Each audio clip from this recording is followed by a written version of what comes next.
evidenteng ibinunyag ang illegal modus ni GF Iris Lee. Pinag-uusapan sa social media ang nangyari kay Sian Lim matapos niyang hindi sinasadyang ibunyag ang pangalan ng kanyang kasintahan na si Iris Lee sa kanyang Instagram.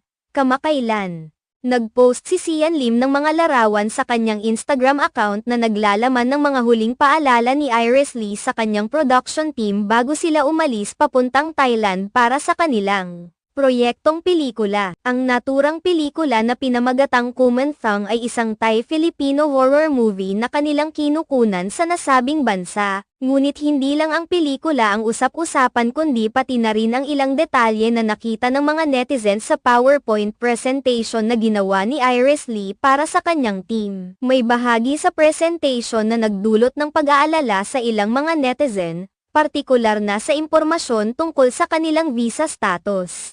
Sa presentasyon,